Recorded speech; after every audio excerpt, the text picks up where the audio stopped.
during your visit. They have 2 convenient locations, one in Chelsea and the other in Quincy. Find them online at Dillon's Russian Steam Bath or call 617-549-3484 for more information. To enjoy your best health, visit Dillon's Russian Steam Bath, where heat, steam, and water have a therapeutic effect.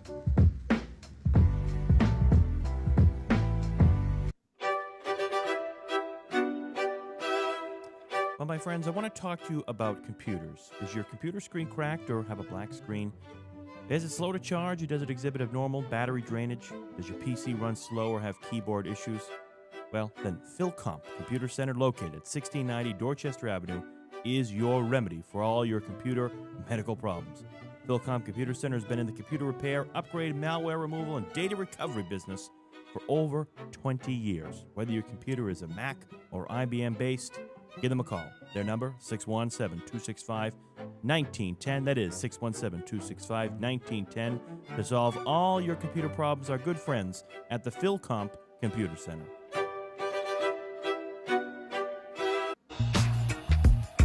Do you want to live a happier, healthier lifestyle? Do you want to get rid of back, hip, and neck pains? Then look no further than Karma Don Yoga. Karma is an accomplished and experienced yoga instructor who specializes in total body restorative yoga.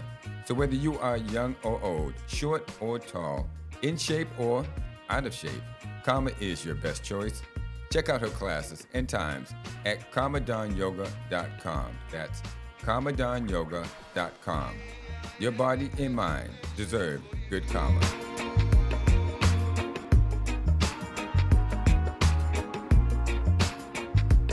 Ladies and gentlemen, we have the best sponsor. The best yoga instructor in Boston is Karma Don Yoga. And the best sauna is Dillon's. And the best computer repair shop in Boston is PhilComp. And I kid you not, if you think I'm kidding, go ahead and try to take something there to PhilComp and see if he can't repair it. Go to one of Karma Don's yoga sessions and see if that's not the best you felt, and go to the yoga, go to the sauna over in Dillon's and tell me if that's not the best sauna in really the whole Northeast. Right. Okay, so we have the best. You have the best. We are together in this. Okay, we're back. Some great sponsors here. Yes, and officially, good morning, everybody. Apologize for a little bit of a delay there. We have had some gremlins and ghosts in here for the past couple weeks that have been fiddling around with all our equipment, but I think we finally sent the final group off here, and we, knock on wood, have taken care of all the issues here. So good morning to everybody. Happy Saturday, and it's a beautiful day out there today here in this early October morning, and feels like summertime out there, Clay. We'll take it. It feels beautiful. I mean, the sun is shining. The leaves haven't fallen off the trees yet. You know, looks a little like summertime. Yeah. Well, we'll take that weather. We certainly won't take the results that we saw from the Boston Red Sox this past week. And, of course, what a difference, Clay, a week can make. Here we were this time last week, elated with the Red Sox advancing to the playoffs, going in for the first time since 2021. We didn't know who they were going to face at that time last week. It didn't matter. We felt pretty good about it. We kind of knew it was probably going to be the Yankees most likely, and it ended up being the Yankees. And, well, the Red Sox eliminated, yes, indeed, on Thursday night in the Bronx, Game 3 of the AL wild card. Yankees beating the Red Sox 4-0 in a game, well, had all sorts of issues, and it has did the series. We'll get to it all week there in the Bronx. Let's hit today in history. That's right. And then we'll get to the Red Sox, and we can go right into it because we've already done our commercials. That's for sure. Okay.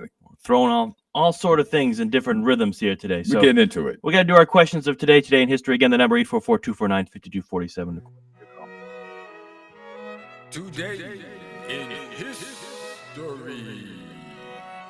It even sounds better this time around. On October 4th, in 1906, the Chicago Cubs defeated the Pittsburgh Pirates 4-0 to end the season with a record of 116 wins and 36 losses, which is the highest winning percentage of all time, of 763. The highest winning percentage in ever in Major League Baseball. But another team is tied with the Cubs for 116 wins. Our question is, what team is that? What team is tied with the Cubs for 116 wins, but does not have the same winning percentage? And that is because They did it later on when there was more games. That should give you a little hint. There we go. Sticking on the baseball question, fast forwarding 53 years later, on October the 4th, 1959, the first Baseball World Series game played west of St. Louis occurred when the LA Dodgers beat the Chicago White Sox 3-1 in Game 3 in front of a record 92,394 crowd at Los Angeles Memorial Coliseum back when they played baseball. Their question, who won that series between the Dodgers and the White Sox? Who won it? Who won it? Well, two teams, so One flip a coin there.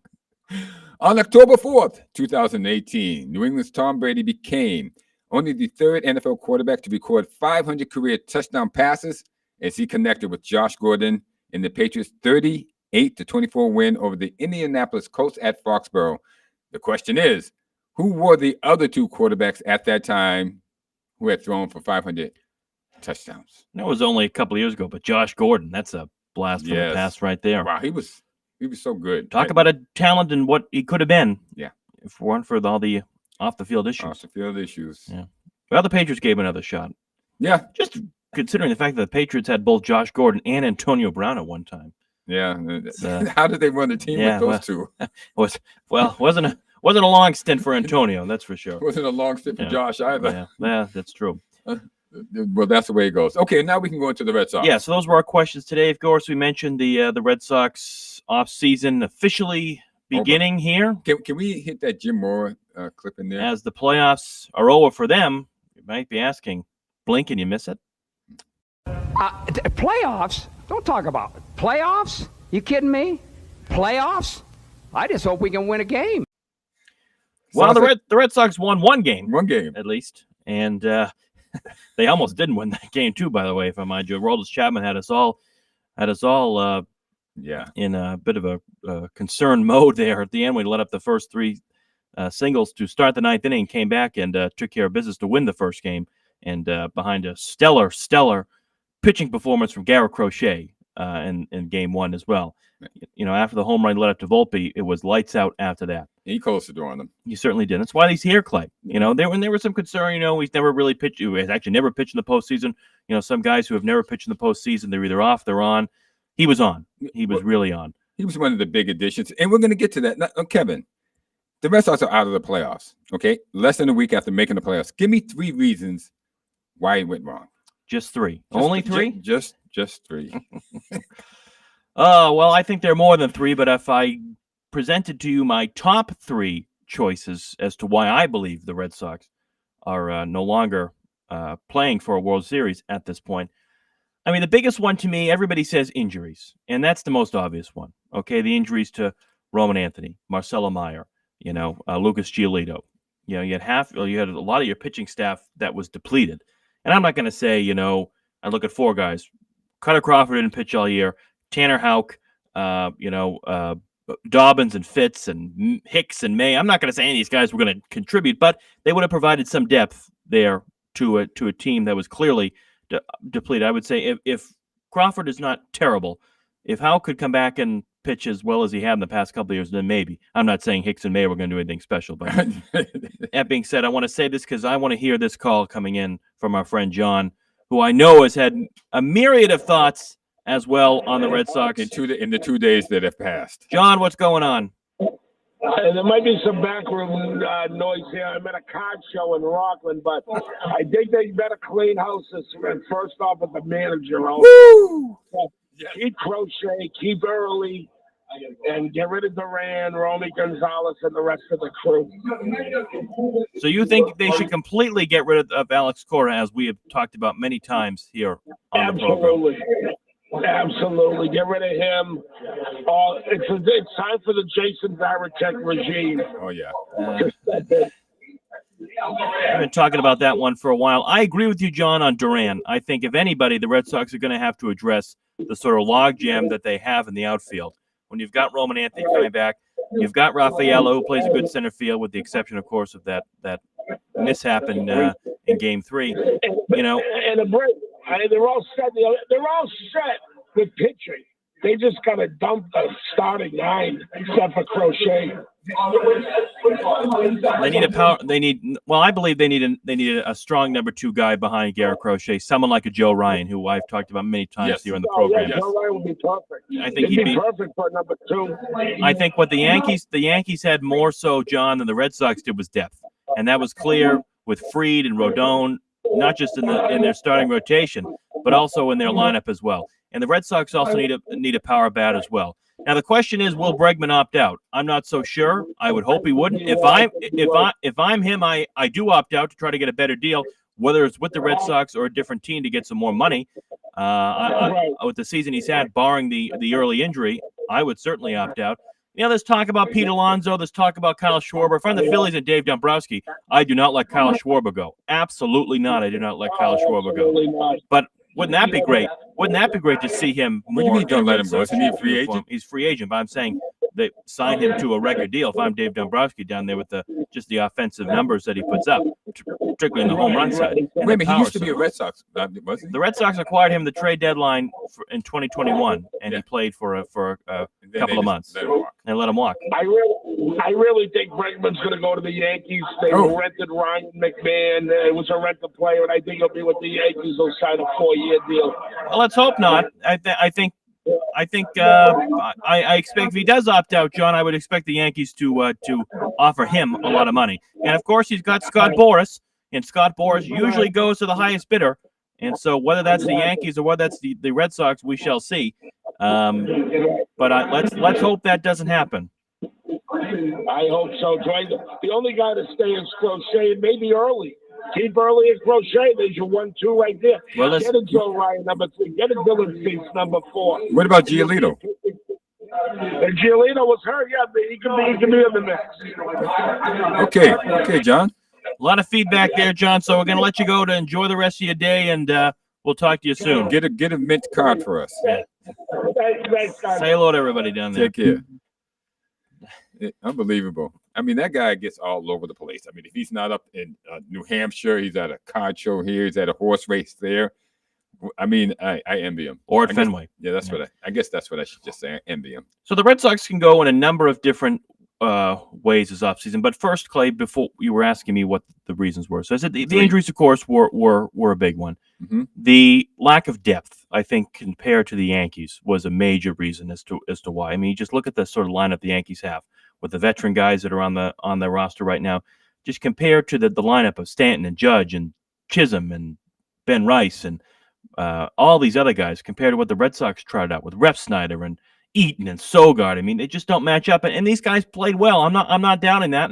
And they contributed in a number of different ways throughout the year and to help get the Red Sox to the playoffs. I mean, the bunt, Sogard dropped down in Game 2. Incredible. Rafaela tried to do that. That didn't work out so well as he popped out to the pitcher. But that being said, I don't want to knock these guys, but the Yankees were just a better team on paper. Yeah. And that showed. Yeah. That absolutely showed. And then the third reason I would say, Clay, is the defensive inconsistencies, an issue we've seen really all year with the Red Sox. And at a time that we didn't want to see it, it unfolded both in Game 2 and in Game 3, starting with the drop ball in left field from Jarren Duran, which could very well, Clay, cost him his time here with the Red Sox. Well, there was a drop ball in Game 2, wasn't it, also? So I'm talking about the Game 2. That was happening in Game 2 when he dropped the ball in left field. Right. Which then, allowed everything else to happen. Everything happened. Then he was in Game 3, a sharp ground ball hit the low. He can't field it, and the Bellinger, which was in my opinion, an easy, pop fly to catch, and Gonzalez, Rafaela, and Abreu converge, and nobody calls each other off, and then it just drops. That was a comedy of errors. So it's just a number of different things, but defensive inconsistencies. The Yankees are a team. If you give it away, they'll make it hurt with the lineup they have. And I will say, the Red Sox pitched Aaron Judge very well in that series. Didn't allow him to hit any home runs. But I got to say one thing, too. I got a lot of problems. It's like Seinfeld. I got a lot of problems with you people. And I had to, many times, shut off ESPN. I mean, what a joke of a network. Yeah, they are. What a joke. It's the Yankee show 100%. It's all this. It's all that. I don't know how many times we have to hear that Ben Rice is from Cohasset or that Cam Schlittler, the pitcher, who, by the way, pitched an excellent game for the Red Sox. There's no question about it. He grew up in Walpole. That's 35 minutes from Boston, Cam Schlittler from Walpole, and Ben Rice from Cohasset. You think they were trying to rub it in? It's like, oh my gosh, and how many times we have to see the highlight of Aaron Boone in Game 7 of 2003. We all know what happened. And these stats that they bring up, you don't need to tell us how good Aaron Judge is. We already know. We don't need to have these stats. Well, on Tuesdays at 7:02, when there's a half crescent moon out, Aaron Judge is 9 for 18, and this and that. We don't need to hear it. It was just insufferable, absolutely insufferable. It's as if the Red Sox didn't win the first game. As if they didn't win the first game. It was all Yankees, Yankees, Yankees. Jazz Chisholm, oh, he runs the bases so well. Ben Rice, how many times the home run we had to see in Game 2? I'm not bitter, but I'm a little upset. Just relax there. Relax, Kevin. I understand. There's a tendency for the national syndicated media but to if minimalize Boston. If you're watching it, you can see why. Well, they one would be did upset. it to the Patriots in football. They did it to the Celtics in basketball. They do it to the Red Sox when it comes to baseball. So anyway, I'm not going to say that's the reason why the Red Sox lost, but that was just something I had to get off my chest. Well, I'll just move on to my 3 things. Please. Okay. Please. My first one is Alex Cora. My second one is Alex Cora. No. My first one is Alex Cora. Alex playing people out of position. Romy Gonzalez in second. He's a first baseman. I know you want his bat in there, okay, but he's a first baseman. And when things go wrong, he doesn't make a good play out of second base. It's not his fault because he shouldn't be there. Batting Kristen Campbell in third and fourth when the guy is a rookie. It's totally. Alex Cora, Cedon Rafaela at second base. When he's on a roll, hitting, he was hitting everything. He takes the kid out of center field where he's naturally at and put him in second base. Now the kid has to think about fielding. He has to think about all these things that have to do with fielding, and his average went to the basement. Alex Cora. That's Alex Cora. Okay? Playing favorites. Why was he leaving Lucas Giolito? And I remember saying this over 2 months ago. Why was he leaving Lucas Giolito out there to pitch the 8th inning? Get him out in the 7th, the end of the 6th, maybe the 7th. No, Alex Cora was leaving him out there in the 8th. And now the guy ended up with a hurt arm. And everyone says, oh, isn't that a shame? That's Alex Cora, people. Okay? And because he tells you, oh, it's a great day to play baseball. Oh, it's a fantastic day. Are we having fun out here? These are 2 great teams. This is a storied franchise. Because he comes off with that bubbly, atmosphere in the beginning, you guys overlook it. Alex Cora is a con man. He's a con man, okay? He's been killing your team and smiling the whole time he's been doing it. Okay, we can leave that out. Okay, management. Management did not do enough. Alex Cora was number 1. Management is number 2. Did not do enough, okay? They spent the whole time getting everybody's dregs and retreads and throwaways. The Yankees deserve to win. The Yankees deserve to win because they went out there and they made aggressive efforts to get pitchers and hitters to bolster their team. The Red Sox did not. On that alone, the Yankees deserve to win. And number 3, dealing with players. You had Jarren Duran, who had a great year last year, okay? But Jarren Duran is a bit unstable. Let's just get it out there, okay? And not only on the field, but off the field. That being said, that doesn't make him a bad guy. But when you get a great season like you did, you might want to use that to cut ties. The same with William Abreu. No one looks at William Abreu and says, thoroughbred. That guy looks like a thoroughbred. No, he overachieved last year. You have to know these things if you're in management so that you can make decisions going forward. You had a deal in place to get a catcher and a pitcher from San Diego in exchange for Jarren Duran, and you didn't take it. Both of those things you needed, but you wanted to get a pitcher with his contract already there, so he would be locked in for another 2, 3, 4 years. That's what you wanted. How about you get the pitcher and you offer him a contract? Okay, let's get it that way. And you're getting a catcher, a decent catcher, a highly rated catcher. You should have done that, but you didn't do it because you want everything perfect. So I guess number 3 is dealing with managers and Alex Cora. So Alex Cora first, dealing management second, and then management and Alex Cora for number 3. Those are the reasons why I think the Red Sox couldn't get it done. I don't blame the players. They played their heart out, and that was that. Well, tell us how you really feel about Alex Cora. I thought I was the one that was harsh on Cora to start. You were, and I was the guy defending him. Yeah, well, roles reversed here. Well, I'm not defending him, certainly. I would have expected a little bit more from him, especially for a manager that's won a World Series. Well, 2, once as bench coach. Of course, he was cheating, but then the second time as manager, and then obviously has been in the playoffs once after that. lot of these guys, Clay, too. A lot of the Red Sox players, with the exception of Bregman, with the exception of Chapman, Story to an extent. Story, I think, only had one stint of the playoffs when he was with the Colorado Rockies. A lot of these guys, a majority of the team have never played in the playoffs before. They've never played in the playoffs before, and that was evident there. The Yankees just come off of going to the World Series, and it was clear the holes that were in this team for the playoffs. Listen, I was excited as ever when it was the Yankees, Red Sox 9-4 against the Yankees this season. They played them very well. I didn't want them to play the Yankees, but I got to ask you another question. Going forward, who are the players you want to see on the field next year? Who I want to see on the field? On the field. Who are the players you want to keep? Well, who are the players you want to let go? Well, I mean, and just by position. At first base, second base, shortstop, third base. Well, my position on first base, and that is I believe the Red Sox should move on from the Tristan Casas experiment. Right. People will say, well, why? When he's on the field and healthy, he can contribute. Well, I'm not so sure on that. I'm not sold on that. I've seen him be very inconsistent at times. He's very injury prone. So I think a guy like Pete Alonso, the Red Sox would be welcome. We would certainly be welcomed here as the Boston Red Sox. And we certainly, with his offensive numbers, he wants to win. He wants to come to a team that's ready to win. I think the Red Sox are ready, despite leaving the playoffs early here. I think the Red Sox are ready to make that next move. I think Pete Alonso would certainly be someone who would be a good addition at that. I think at second base, I think we're going to see Campbell. That is my guess here going forward. I know they trot him out at first base, but I'm not sure. He went to Worcester, and then all we knew was he started to hit the cover off the ball. We didn't really hear much from him. Outfield. They have outfield. They have him in the outfield. I think Campbell will be involved somehow, but I think Marcelo Meyer will probably, if Bregman does not come back, Marcelo Meyer likely was going to be your starting second baseman. Shortstop, third baseman. Or third baseman, too, whatever Bregman decides to do. Or they could easily move Bregman to DH as well. There are a lot of different possibilities here. Okay.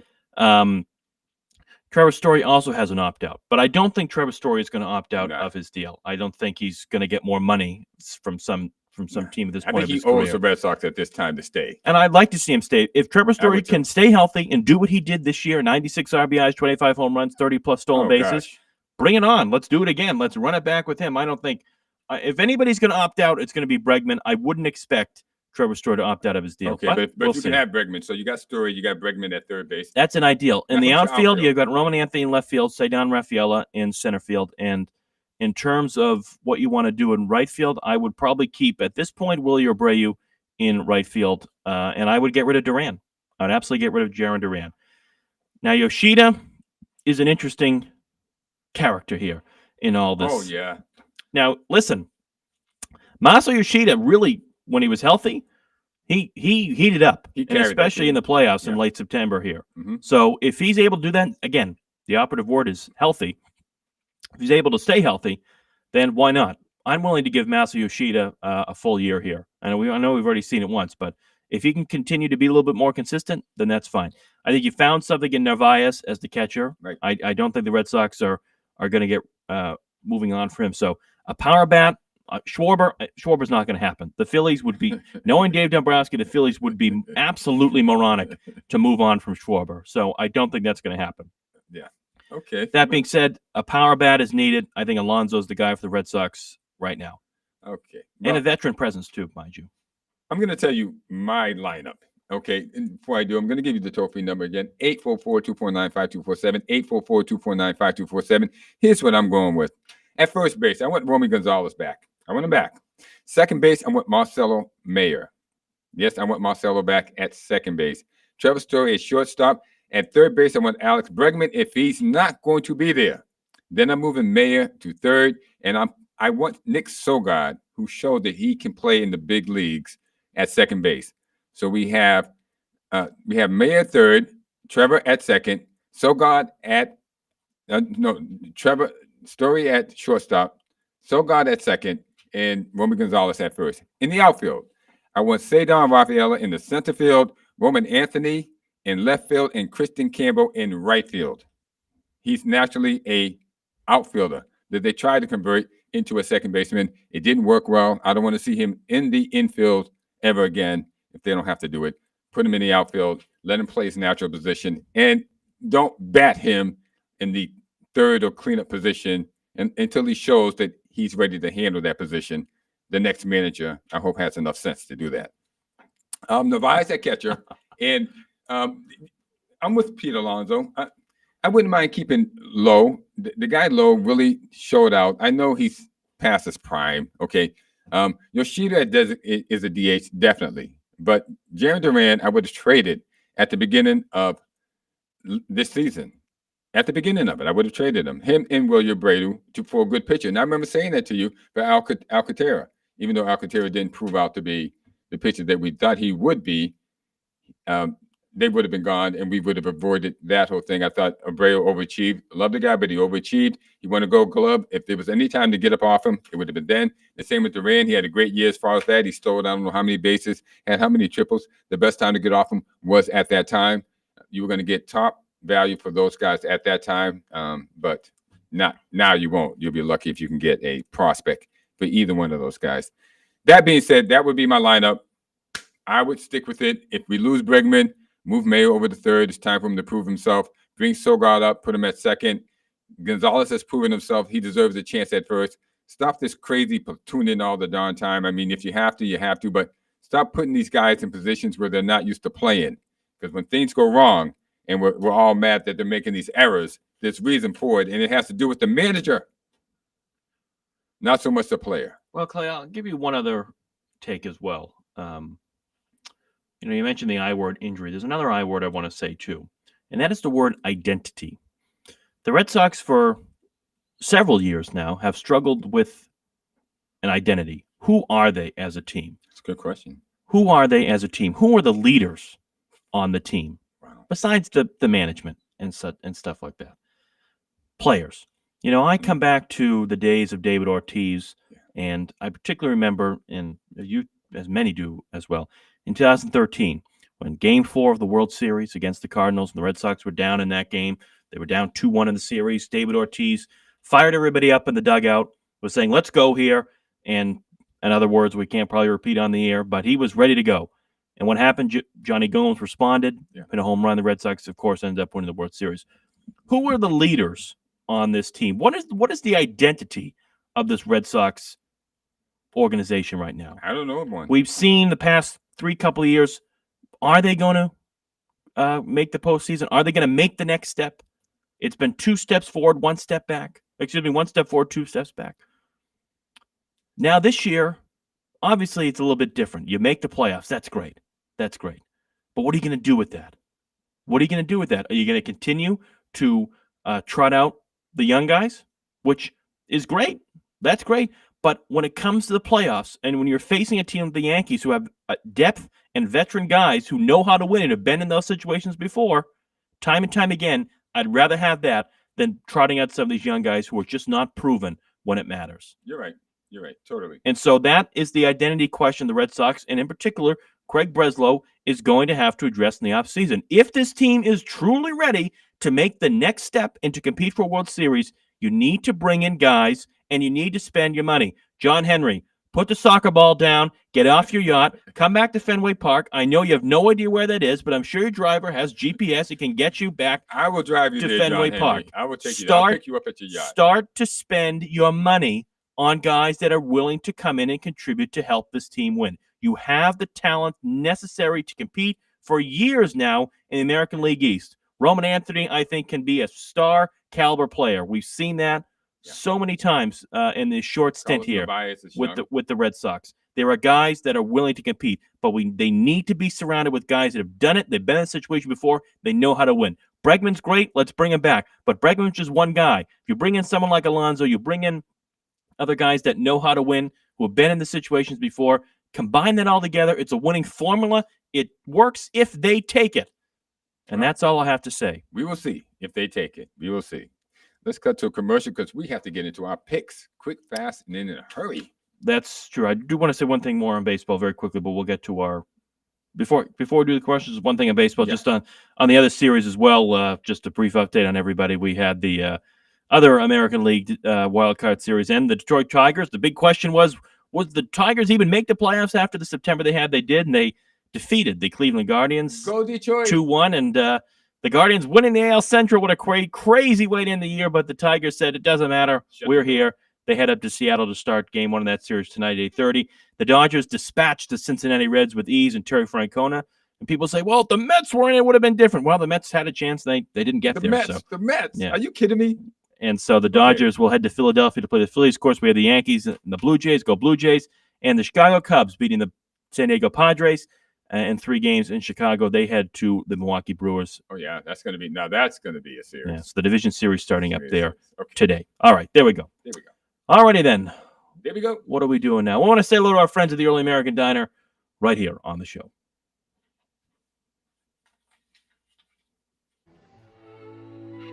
Where do you go for the best breakfast and the best lunch in the South Metro Boston Quincy area?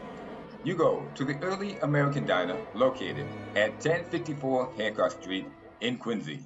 From their strawberry shortcake French toast to their famous corned beef hash for breakfast to the lunch menu, which includes a variety of burgers and specialty sandwiches such as the Waldorf turkey made with roasted turkey, apple slices, and walnuts.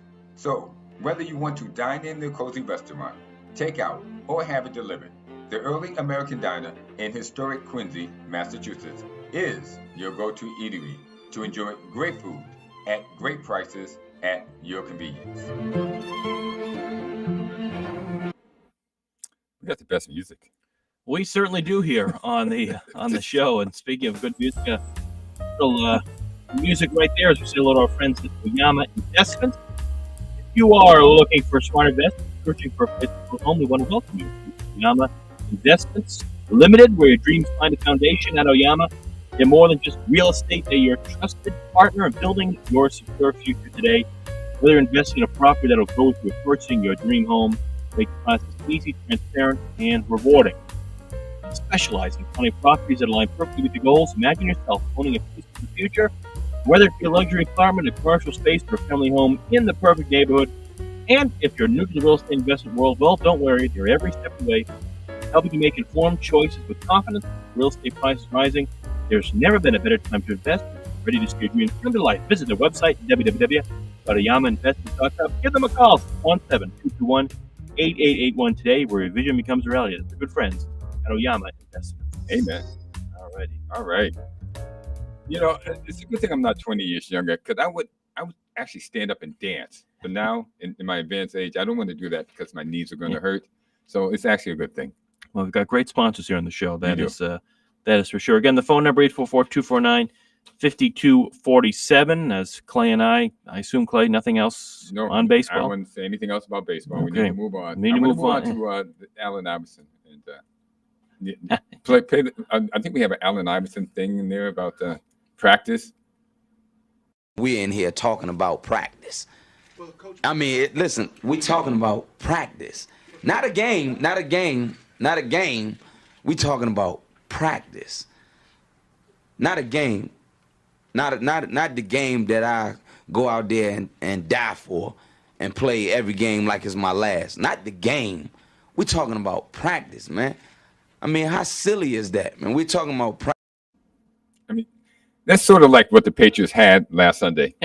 Practice. That's for sure. A bit of a scrimmage game there against the lowly Carolina Panthers. Patriots with a big 42-13 win at Gillette last week against the Carolina Panthers and Bryce Young. Clay? Yes. We'll take it.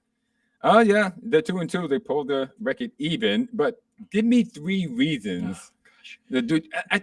Do you think it's more the Patriots or do you think it's more of the Panthers? What do you think? Well, I mean, okay, I'll start. I don't think the Panthers are a very good team. I'll put it that way. Okay, but I'll start off. I think it was more about the Panthers were terrible. I mean, the kickoff return, 2 kickoff returns. One went for a touchdown. The other one went down to the 10 or 15-yard line. Right then and there, the game was almost over. I mean, that's 14 points right there. And then I think it was a turnover that led to another. So that's 21 points. It was just the Panthers. I think it was more the Panthers than it was the Patriots. And I'm not expecting this to carry over into Buffalo tomorrow. I think it was more about the Panthers. Those are my 3 reasons why. What do you think? Well, I agree with you. Let's hope that does carry into Buffalo. I think Drake May was much more efficient in his game, a higher percentage of passes, and took a couple of chances downfield as well, which we haven't really seen. Stephon Diggs had his first 100-yard receiving game in almost 2 years, which we've been waiting to see for a while. And they played very well on all sides of the ball. Defense as well. Christian Gonzalez making impact. He's finally back, finally healthy. Good to see him out there, and the special teams as well contributing in a great way. So, obviously, a bit of a tougher match against the Bills up at Buffalo Sunday night tomorrow night. Just but a little bit. We'll take a win. The Patriots at 2-2 as we head to the phones. Kelly from Lynn, is that you weighing in here this morning? Good morning. That's right. Kelly from Lynn weighing in. Good morning, gentlemen. Good morning, With his gentlemen. burner phone. Yeah. No, this is the real number. This is the real one. That's how I. That's why I recognized it. Yeah.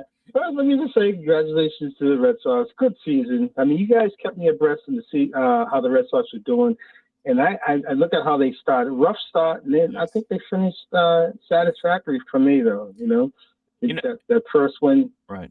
Kelly, it was a good win.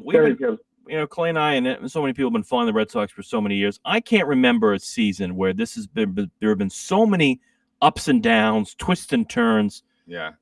Really just a roller coaster ride, and at times even like you get emotional. Like this is like crazy. Drama. So drama. Yeah, it is. So it is. Rafael Devers drama. I love playoff baseball, though. It was like I hung on every pitch that game. Wow. Game one, it's the only bright spot we could talk about in the playoffs. I know. That game was a thing of beauty. I mean, it was nice. Slow scoring, every pitch. It was intense. And the two teams, And, the New York Yankees and the Boston Red Sox. Does it get any better than that?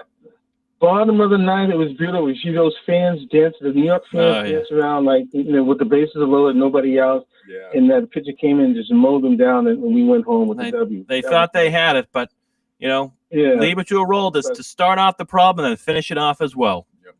Loved it. Yeah. Loved it. Moving on to the Pats. Right now I'm a little tough love. I got to agree with Clay, but I think it was more of the Panthers, The last game was kind of frustrating to see that the start of the Patriots, the Panthers was marching down the field. It was too easy when they scored. Right.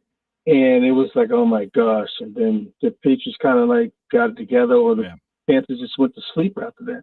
But it's just how the game was supposed to play out. So I can't really take too much out of that game. Tomorrow night would be true test, Buffalo on the road. Yeah. See what we really have in this team. But I still think they're on track to getting that. They're going to be dancing around 500 all year, I think. I don't think there's going to be any breakaway win streak that's going to be when they turn the corner. Well, the good news about that, Kelly, is that the Patriots, all things considered, at least on paper, do have a fairly easy schedule this year. And there are opportunities for the Patriots. We haven't seen the Jets once this year. We haven't seen we face the Browns, we face the Titans coming up. There are opportunities for the Patriots to maybe sneak into a wild card here based off their that's what I'm hoping. Their schedule. But they're going to have to win a game or two against a really tough opponent, and I'm not sure Buffalo is going to be the team that the Patriots are going to beat. But hey, you take. Yeah, you can't have another game like Pittsburgh where they beat Pittsburgh. They beat Pittsburgh every aspect of the game, but it didn't show up on the scoreboard. Well, they should have won. They should have won that. They should have won that game. The Patriots should be sitting here 3-1 right now. I'm not going to say they should have won the first game against the Raiders, but they should have beaten Pittsburgh. Yeah, I missed the call. I know Coach Clay had a field day with Rob Stevenson coughing up the ball. But, that was suspected. I talked about this before. Listen, this is easily predictable. I mean, guys, a little psychological. Still the lead rusher, though. That's because he's the only guy they will rush. Yeah. But delve into the psychological. That if you're the better running back, Kelly, and I'm the starting I'm the starting running back, but you're the better one. Yeah. I'm trying extra hard now to get extra yards. I'm trying to do all the things. Yes. I'm trying, and so now I'm gonna fumble because Henderson is the better running back. Do you remember Wendell Tyler? No. Running back for the Rams back in the day. Oh yeah. Yeah, good running back, but he was known to cough it up too much. That's what it's kind of reminded me of. Well, if I could jump into my passion team, the 49ers. Oh, yeah. Hats off to Shanahan, because that program is geared to make average quarterbacks like Mac Jones and Brock Purdy elevate their game. You know, Well, so I think Brock Purdy and Mac Jones would disagree with you, Kelly. I think they would call themselves quality quarterbacks who just ran into the right system. 342 yards passing for Mac Jones against the Rams last week, Hello. excuse me, on Thursday. I'm telling you. And I think attention to that system. It's good. I think the 49ers are going to be in a real conundrum here when Brock Purdy is ready to come back. Who do you go with? Mac Jones. Do you keep riding the hot hand with Mac Jones, or do you go back to Brock Purdy? I think it's a great question. I'm going to ask you a question, Kelly, because we have to move on because we need to make our predictions. Who are you predicting for the game tomorrow with Buffalo and New England? Money's on Buffalo. Hearts with the Patriots. We'll see what happens. Answers your question. No, it doesn't answer our question. Give us a definitive. Who are you taking? Buffalo. I know it. Well, yeah, Buffalo. I gotta go There we Buffalo. go. I mean, it's. I think the moment's gonna be too big. The atmosphere at night, and it's a rivalry games, and if there's any like one game that Buffalo wants, I know they want to put the stamp in the message. You know they want to put the flying elbow to the Patriots. Oh yeah. Okay, So, we have to they're run. not gonna- We got another call. Wayne's Next calling in. week, We got to get him in. Okay, let's get Wayne in. All right, maybe before Wayne. Thanks, I Kelly. made it before Wayne. I'm Okay. good. Oh, Bye. he just dropped off there. Okay. Wayne, if you're listening, give us a call back. Okay. Thanks, Kelly. All right. San Francisco and Los Angeles already played. Let's see. Last week you were 9-5. I was 8-6 because we both tied on. We tied on the Dallas. That was and Green Bay. that was a high-scoring Sunday night game down there in unbelievable. Dallas. That went crazy. Yeah. So I'm going to start this off and get it started. Minnesota is traveling to nowhere. Actually, they're already over in England. They're playing the second game in England for the week. They're taking on Cleveland. Cleveland is actually the home team. I am taking Minnesota in that game, even though, Minnesota's ahead. Vikings played in Ireland last week against Aaron Rodgers and the Pittsburgh Steelers. Aaron Rodgers winning. Give me the Vikings, though, in this one. Carson Wentz. Joe Flacco out. Dylan Gabriel in. We'll see what happens. Give me Carson Wentz and the Vikings there. All right, you got the next one. What we got? Raiders, they're struggling. Geno Smith, the Las Vegas Raiders are head to Daniel Jones, the Indianapolis Colts. Colts losing last week against the LA Rams. Give me the Colts back home against Geno and Pete Carroll's team, which is in trouble if they lose this one. I am taking the Colts also with Daniel Jones. New York is traveling to New Orleans to take on the Saints, the New York Giants, the New York Football Giants. And the Saints are favored by 2.5. I'm taking the Saints. You take the Giants on the road, the new look New York Giants with Jackson Dart, who surprised everybody by beating Justin Herbert and the Chargers. Saints played the Bills well up in Buffalo last week. Couldn't get it done, though. I'll take Jackson Dart on the road, go 2-0 against the Saints. As the Cowboys, we mentioned, they tied the Green Bay Packers last week on Sunday night, put up 40 points against them. They traveled to the Midlands to play the new look New York Jets. Well, the Jets, still the same Jets. They lost down in Miami, and I'm going to take Dallas on the road against the Jets there. I'm taking Dallas also. Okay. Who can't beat the Jets? You don't want to be the team that couldn't beat the Jets, so go Dallas. But don't worry, not the same old Jets. That's what they say. Denver's traveling to Philadelphia across the mountains. No, there's actually no mountains when they go east. So they're not traveling across the mountains. They're just going across the plain to take on Philadelphia in Lincoln Field. I'm taking Philadelphia and the 4 points. I'll take Philly to go 5-0, stay undefeated against Denver. This should be a good 1 o'clock game. Bo Nix coming off a big win against the Joe Burrow-less Cincinnati Bengals on Monday night last week. Should be a good game. I get the Eagles against the Broncos. Miami traveling to Carolina, and this is a really bad 1 o'clock game. Well, what we saw with Carolina last week, I'm not so sure they're going to be able to play a little bit better against a bad Dolphins team. Dolphins won their first game of the year. Tyreek Hill, Clay, you saw the injury, probably never going to play again with the way that dislocated knee looked. I'll take Tua and the Dolphins here in Carolina. I'm taking Carolina. Go Carolina. Let's see what happens. Houston is traveling to Baltimore, and Baltimore's banged up, so I'm taking Houston to roll in and roll out. Yeah, it's crazy. We would have thought these teams would be 1-3 with a chance one of them to go 1-4 to start the year with all the injuries and inconsistencies so far from both teams. Baltimore's defense banged up. No Lamar Jackson this game. Cooper Rush is in. I'll take C.J. Stroud and the Texans at home for that reason. On the road for that reason. There we go. The Titans, the undefeated Titans. They have the winless Tennessee Titans traveled to Arizona. Cardinals, Kyler Murray coming off a Thursday night loss against the Seahawks. I expect them to rebound, take care of Cameron Ward and the winless Tennessee Titans. They're going to go 0-5. I agree with you. The Titans are going 0-5. I'm going with Arizona. Detroit. Tampa Bay. Tampa Bay's traveling to Seattle. Now, this is a tough game. Tough game. But I'm going with Seattle. Seattle's favored by 3.5 at home. Give me Tampa on the road, Clay. You got it, baby. They lost last week. I'm going to take them here at Baker Mayfield. I trust them to go into Seattle. It's going to be a really good game against Sam Darnold, but give me Tampa in this one. He trusts in Baker. There we go. Detroit Lions, Jared Goff.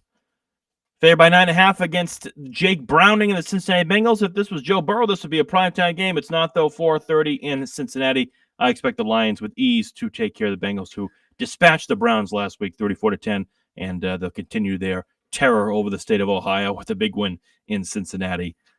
I'm going to take Detroit also. I don't even think that's a hard. I don't think that's not even a decision. Washington, the Washington Commanders, who lost last week, are traveling to Los Angeles to take on the Chargers, who lost.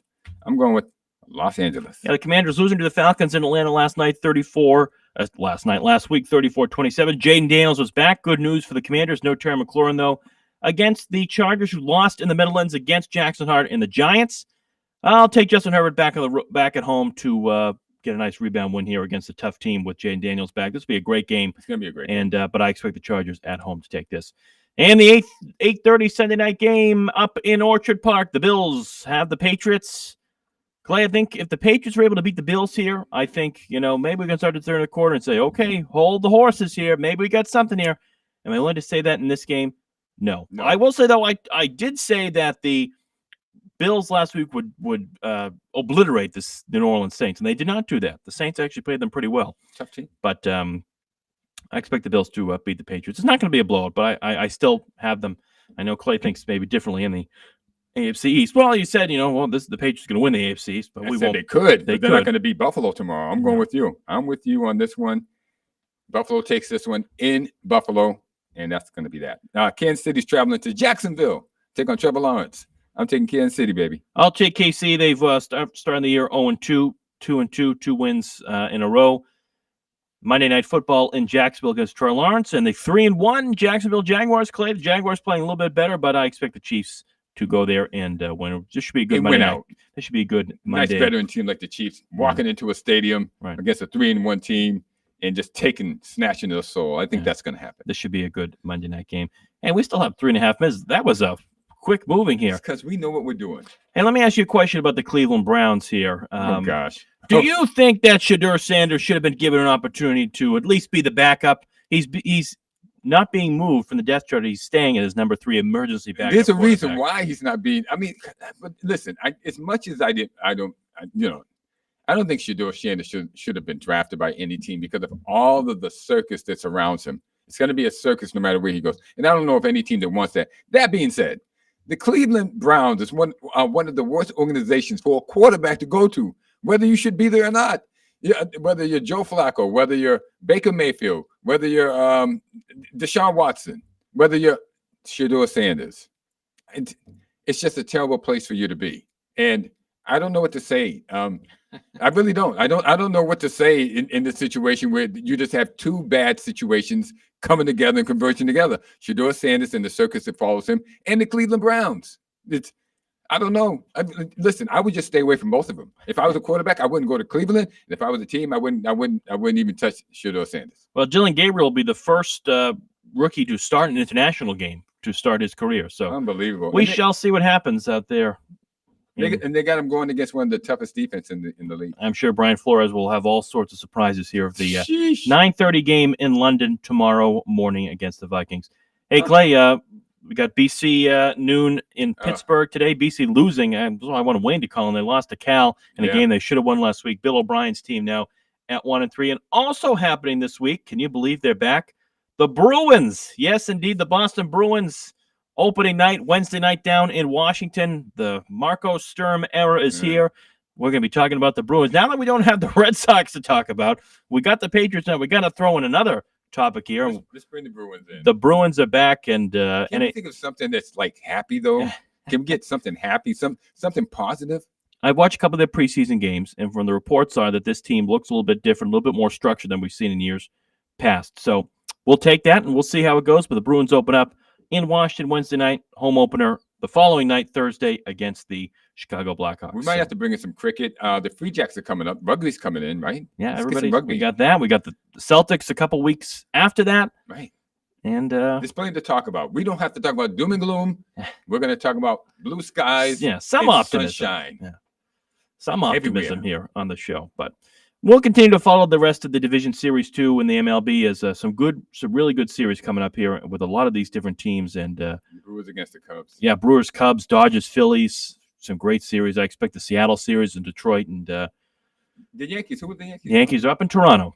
That's going to be a heck so of a that'll series. Be a great series. Come on, Yankees. So. If I If I can't beat you, I want you to win. No, I'm not saying that at all. Go Blue Jays. Go Blue Jays. Go Yankees. Yeah. Oh. All right. On that note, my friends, enjoy the rest of your weekend. Hey, it's a beautiful Saturday and Sunday too. It's going to be a great weekend. And go Patriots. We'll see them tomorrow evening. Drop by Commerce. Drop by the Early American. You got the best food. Yama Investments has the best real estate available. We can't say enough about these sponsors, and we really mean it. Check them out. You'll love them. I want to thank all our sponsors here, and see what the Patriots do tomorrow night up in Buffalo. Have a good weekend, everybody. We will see you. Phil Comp Computers next week. Get your computer fixed. These rappers gonna sell their soul. I don't care if they